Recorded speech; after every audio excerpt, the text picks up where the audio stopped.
Saudara,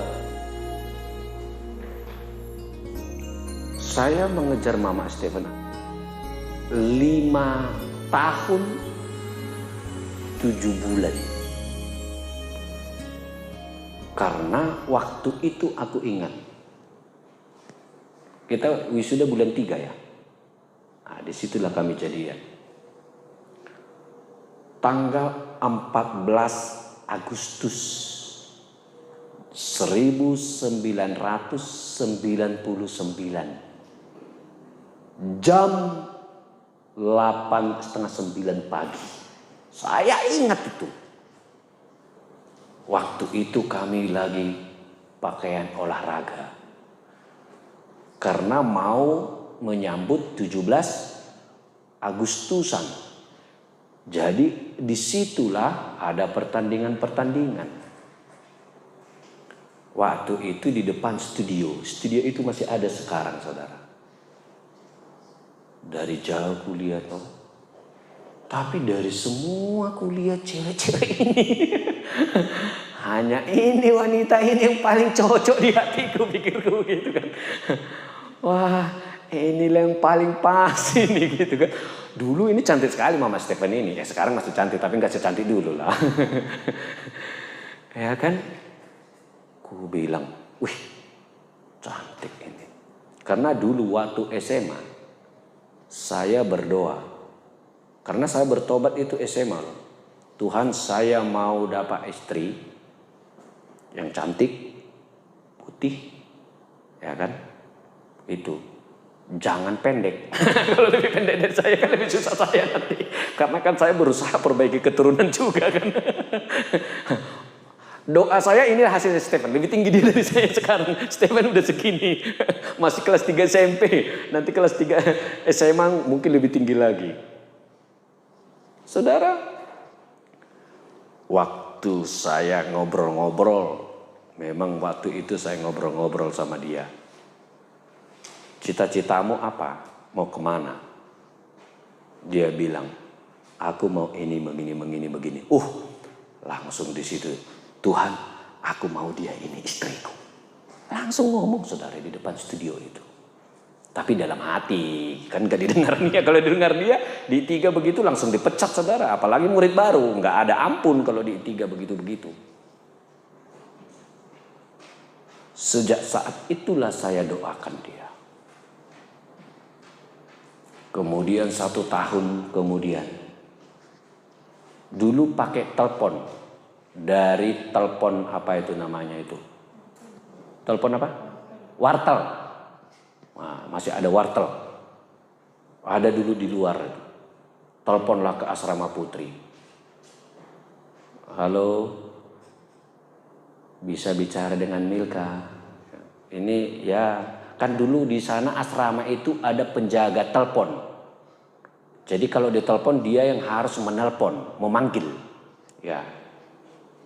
Waktu itu saya telepon, saya bilang saya mau bicara. Saya tidak panjang lebar. Ada apa? Dia tanya. Hari ini aku sudah 1 tahun mendoakan kamu. Terima kasih. Itu saja. Gak boleh panjang lebar, saudara. Kalau panjang lebar ketahuan, wah bisa bahaya. Cuma kami dulu di I3 kalau kode-kode begitu udah tahu. Oh, kodenya itu berarti dia suka sama saya. Itu kodenya. Mulai dari situ, wah susahlah ketemu. Bicara kan dulu susah. Banyak juga kan mengejar-ngejar dia. 2 tahun kemudian saya telepon. Saya kan selalu kasih perhatian sama dia. Saya ini Bapak Ibu suka nulis puisi. Puisi. Sampai tingkat 3. Dia pacaran dengan orang lain. Disitulah saya bilang, wih, berarti doa saya nggak dijawab Tuhan. Waktu itulah saya berdoa puasa. Bayangkan saja, kita suka seseorang di asrama, di komplek, tiap hari ketemu, kemudian dia pula pacaran dengan orang, ketemu lagi. Ku bilang, kalau ini dilanjutkan seperti ini, bisa-bisa pulang saya ini nanti. Karena itu, kebetulan sejak dia putuskan menerima laki-laki itu, saya nggak doyan makan. Saya putuskan nggak makan sekaligus 3 hari 2 malam, saudara. Puasa nggak makan, nggak minum. Karena ini sudah sesak, saudara. Tahu sesak? Ketemu itu gelap rasanya. Mau bagaimana? Daripada saya ketahuan berantem pukul-pukulan situ, karena wanita kan rendah sekali lah jiwa kita, masa hanya kerebutan. Karena dulu kan di dalam sekolah I3 itu saya hitung-hitung banyak sekali ngejar dia. Dan saya lah mungkin paling pendek, karena kalau berfoto kami, foto kan sering foto begitu kan. saya lalu lihat, kok selalu di tengah-tengah begini dia. Karena kebiasaan foto yang tinggi di kiri, yang tinggi di kanan, ya kan, yang pendek-pendek di tengah. Kalau enggak dia berdiri pakai balkon, kalau enggak yang tinggi-tinggi di depan gitu kan. Saya selalu paling belakang, pasti urutan begini, pasti yang di lembahnya. Tapi saya percaya diri. Biarpun saya pendek begini, percaya diri. Saya bilang menghadapi, Goliat dikalahkan oleh Daud hanya dengan 1 buah batu. Oh, aku bilang, aku menghadapi engkau dengan iman. Makanya dapat dia, saudara. Heboh, saudara. Sekampus itu heboh. Semua heboh. Sampai sekarang itu menjadi cerita. Anak mahasiswa datang ke situ, itu menjadi cerita. Sampai sekarang. Singkat cerita, di dalam perjalanan banyak wanita, tetapi mulut saya, ini anak-anak muda dengar nih, mulut saya saat itu bilang, Tuhan, aku tidak akan menyatakan cinta kepada wanita kalau itu bukan dari Tuhan. Tapi saat itu, sampai kepada titik sudah mau selesai, saya kirim surat kepada seorang wanita melalui dosen. Tapi sebelum saya titipkan, saya ceritakan kronologinya. Dosen ini, saudara, baik pula. Dia tidak kasih surat itu. Sampai 1 minggu kemudian saya temuin. Ibu sudah kasih suratnya? Belum. Kalau begitu tunda dulu, Ibu. Ya, saya sudah tahu. Saya tidak akan kasih. Saudara, setelah itu gak lama kemudian saya ambil kembali suratnya. Saya bilang, hati saya tidak sejahtera. Saya temui dosen-dosen. Pak, doakan begini. Saya tidak mungkin dapatkan dia. Makanya saya ingat seorang dulu, bukan bapak rohani, tetapi seorang pendoa. Namanya Bapak Pendeta Sinuraya, Peter Sinuraya. Orangnya pincang, kena stroke. Saya ceritakan, saya datangin ke rumahnya. Kemudian setelah beberapa bulan dia ketemu saya di studio. Halo Sahat, dia orang Karo kan? Ya Pak. Sudah bagaimana si Milka? Aduh, kok susah jauh Pak. Oh iya. Jangan takut, aku sudah berdoa untuk dia. Tapi imanku mengatakan dia itu nanti jodohmu. Beberapa bulan lagi, ketemu lagi, kan jalannya kan gayanya kan gini-gini dia. Karena dia agak pincang, kena stroke. Bagaimana Sahat? Aduh, tidak ada gambaran Pak. Jangan takut, aku sudah berdoa untuk dia. Memang orangnya cantik ya, keriting-keriting ya. Aku udah kenal dia. Orangnya lembut. Kata Pak Sinuraya begitu. Karena saya bilang, Tuhan, aku tahu. Masalah jodoh ini bukan masalah sehari 2 hari. Ini menyangkut sampai selama-lamanya. Sampai aku mati. Aku tidak tahu apa yang akan kujalani 10 tahun kemudian. Tetapi aku tahu, kalau Allahku memimpinku. Ingat kemarin kita udah cerita tentang jalan ini. Ya, itu lukisan itu. Kita tidak tahu mana jalan ini yang sebenarnya. Apakah ke jurang atau dia ke lembah atau lurus? Kita tidak tahu. Saat itu bilang Tuhan pimpin. Sudah mau final saudara. Sudah mau wisuda. Saya juga belum. Tapi sebelumnya itu sudah banyak saya tanam. Kirim buah lewat teman. Tiba-tiba di kamarnya ada buah. Padahal yang lain-lain gak tahu. Saya kan malu. Kalau saya bersaing dengan yang ini banyak yang bersaing dengan ini. Pasti aku malu kalah. Ya kan? Jadi menggunakan cara yang halus. Kirim buah lewat belakang. Ada tulisan kecil. Begitu. Itu saksi hidupnya yang mengirim buah itu masih ada sampai sekarang. Kasih salak, karena dulu yang paling murah itu salak. Kirim salak.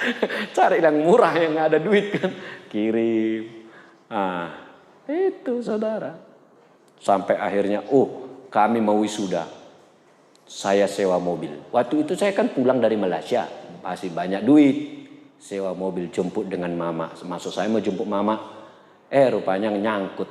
Satu mobil lah kami ke bandara Juanda. Ketemu dengan orang di Juanda. Mestinya pesawat orang tuanya duluan pagi. Tunda sampai sama. Akhirnya sama dengan mama. Saya bilang ini seperti yang pernah kuliah dulu. Kami dari Juanda makan bersama. Udah makan. Jadi sebelum kami jadian udah calon mertua dulu. Mertua dengan ini sudah makan bersama di Sidoarjo. Pakai mobil X-Pass. Saudara. Bahkan udah wisuda pun. Waktu itu dibilang, Sahat mana jodohnya, mana pacarnya? Ini sudah wisuda mau pisah kok nggak ada. Dia bilang lagi kok nggak ada. Pada saat itulah sudah final. Selesai. Datanglah kakaknya Mama Stephen bilang, Sahat katanya kau suka sama si Milka. Oh iya suka sekali. Katanya dia juga suka sama kau. Oh iya betul kak. Iya iya. Langsung akhirnya jadilah.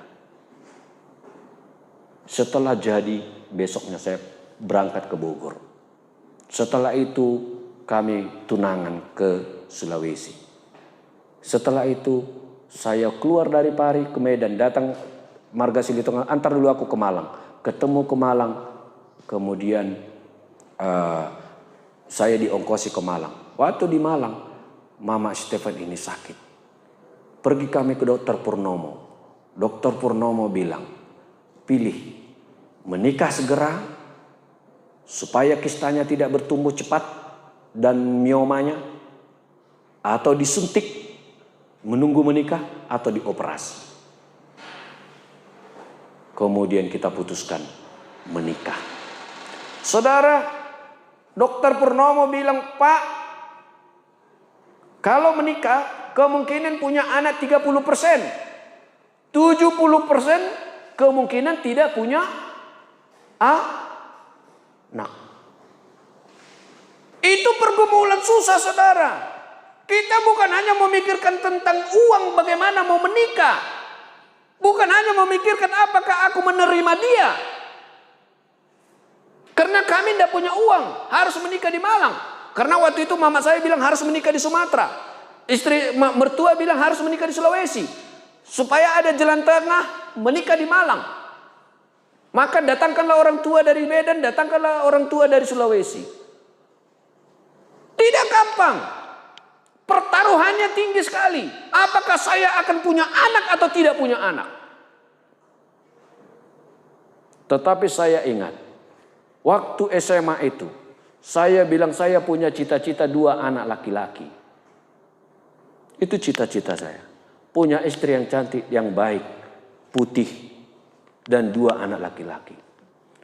Waktu terjadi seperti itu, terjadi pergumulan itu, saya bilang apapun terjadi, karena itu adalah berkat perjuangan, berkat iman, maka saya bilang aku akan menikah, apapun terjadi.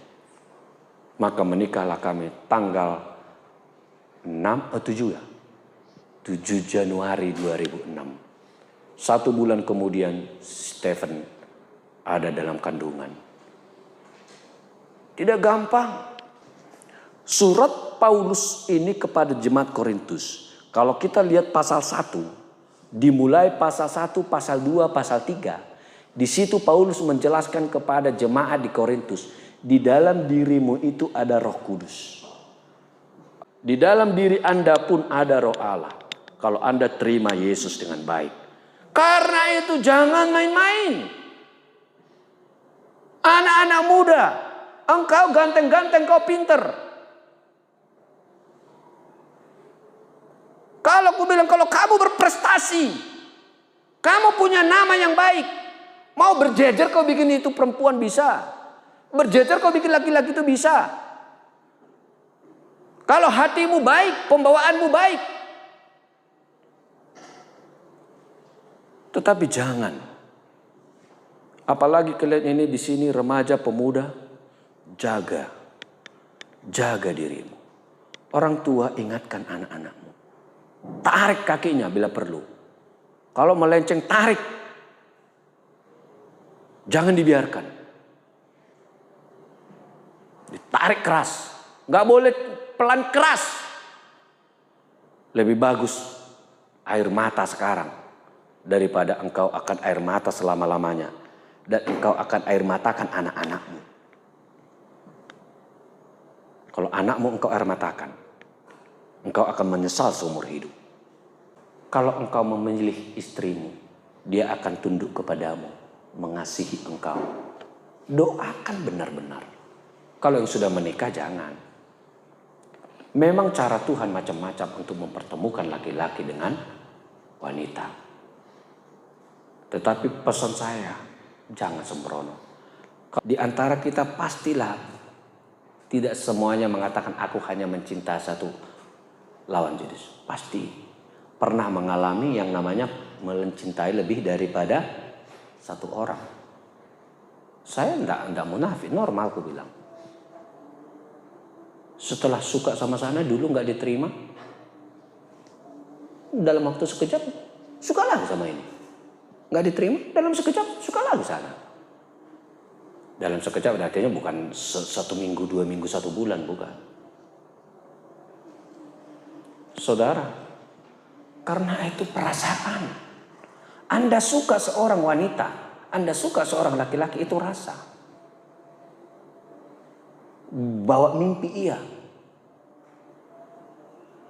Dibawa mimpi iya. Tetapi jangan merusak. Jangan merusak. Karena merusak itu bahaya. Jaga kekudusanmu. Jaga hatimu. Kalau engkau baik, bawaanmu baik, sikapmu baik, pasti orang akan banyak senang sama kamu. Pasti. Dan engkau tinggal memilih. Tuhan, aku mau pilih yang kualitas A. Kita beli barang saja kepingin kualitas A. Tentu teman hidup, jodoh juga harus kualitas A. Jangan murahan.